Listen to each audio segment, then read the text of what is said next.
When missiles fall and fighter jets fill the skies, it's not just soldiers at war. It's a warning to the world.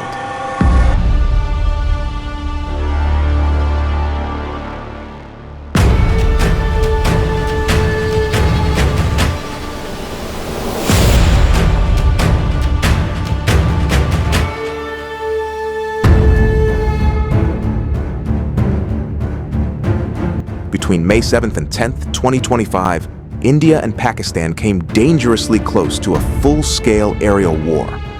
But this wasn't just another border skirmish. This time, China was silently watching, and maybe even testing its weapons through its closest ally. It wasn't just about territory, it was about technology, power projection, and who controls the skies of South Asia. The backdrop was already tense. On April 22nd, a devastating terror attack in Kashmir claimed 26 lives.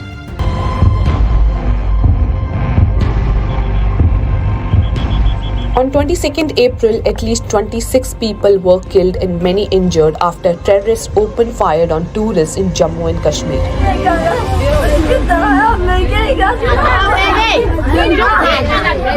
India accused Pakistan-backed Lashkar-e-Taiba of orchestrating it and launched a major military operation called Operation Sindoor, targeting militant strongholds near the line of control. But this operation quickly snowballed into something far bigger than anyone expected. What followed was a multi-day aerial conflict involving over 125 fighter jets from both countries. It became the largest air engagement in South Asia since the Kargil War, and it revealed not just the intensity of regional hostilities, but the new age of warfare, marked by long-range missiles, drones, satellite surveillance, and a digital war of propaganda. The aerial duel began. On May 7th, the skies over Kashmir became a silent battleground. Jets from both sides scrambled, but they never crossed into each other's airspace. This was not a dogfight. It was a battle fought beyond visual range, where the enemy is just a radar blip, and the only warning before death is a missile lock alarm. Indian Su-30, Mki, Mirage 2000s, and Tejas jets took defensive and offensive positions, while Pakistan deployed its F-16s, JF-7C Block 3, and for the first time in such a conflict, the Chinese-made J-10C fighter. It was the J-10C that changed the tone of the battle.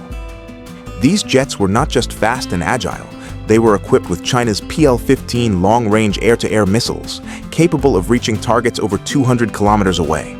Radar-guided and deadly, they became the most feared weapon in the skies. The PL-15 mystery. 2 days into the conflict, the situation took a new turn.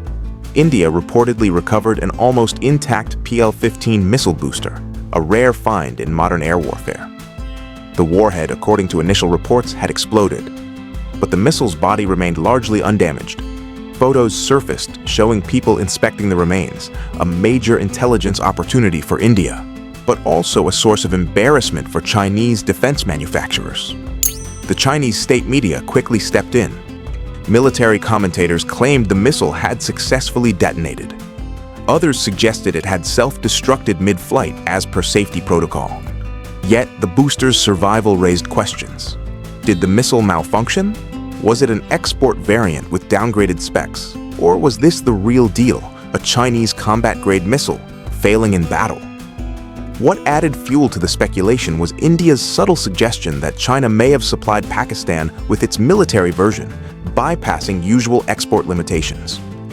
If true, this would mean China is using the India-Pakistan conflict as a live weapons testing ground. The war on screens. Disinformation and propaganda. While missiles raced through the sky, a different kind of war was raging online.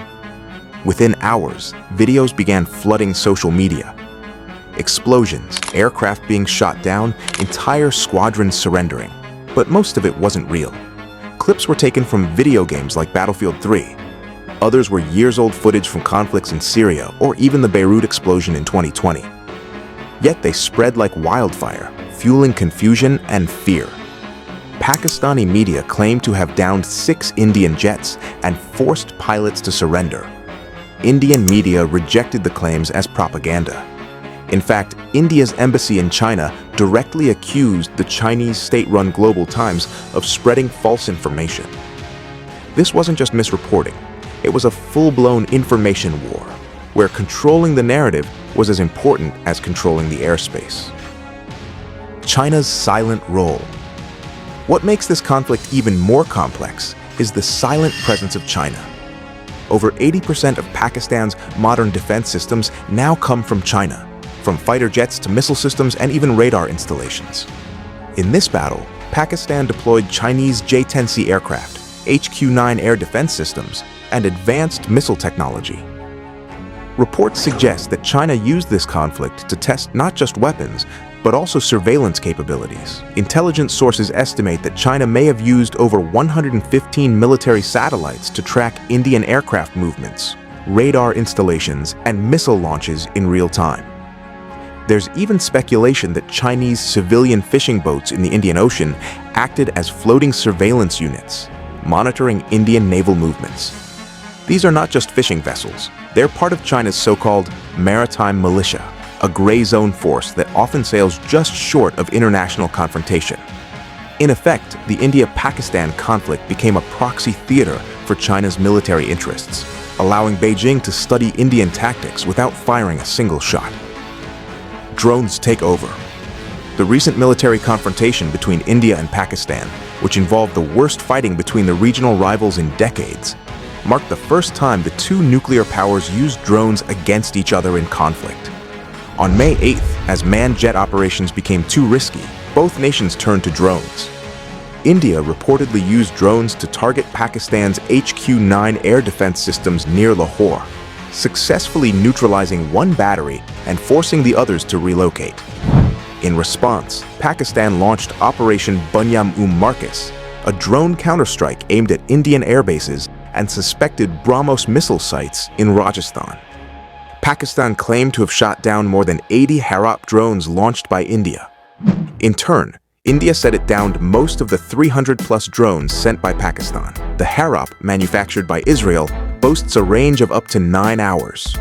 Pakistan's drone arsenal reportedly included Turkish-made Songar systems. The weapons race. The recent India-Pakistan near war erupted into a brutal showcase of next-gen warfare, with both nations unleashing cutting-edge firepower in a high-stakes arms race. The skies were swarmed with UAVs and loitering munitions as hundreds of drones clashed, signaling a fierce pivot to drone-centric combat. Pakistan fired PL-15 and AIM-120 AMRAAM missiles, while India hit back with Meteor missiles, among the most lethal in the world, and the supersonic BrahMos cruise missile. India's Su-30 MKI fighters dominated the skies, countering Pakistan's Chinese-made J-10C jets and UAVs like the Bayraktar TB2 and Songar. Meanwhile, India's arsenal of Israeli-made Searcher and Heron drones, along with Harpy and Harop kamikaze drones, pounded enemy targets with deadly precision. This was not just a conflict, it was a tech-driven storm of steel, speed, and supremacy. What happened between May 7th and 10th, 2025, was not a conventional war. It was a glimpse into the future of conflict in South Asia, one where humans may not even see the enemy, and victory depends as much on satellites and software as it does on strength and strategy. India and Pakistan may have stepped back for now, but the world has taken note, especially as China's silent hand becomes more visible in every frame. This war may be over, but the next one, faster, smarter, and more dangerous, might already be in motion. And the battlefield won't just be the skies above Kashmir. It will be the servers, the satellites, and the screens in your hand. So what do you think? Was this just a regional skirmish or a quiet rehearsal for something much bigger involving China? Let us know in the comments. And if you want more deep dives into global conflicts, tech warfare, and rising geopolitical tensions, subscribe to the channel and follow us for weekly insights. The next Frontlines might not be where you expect,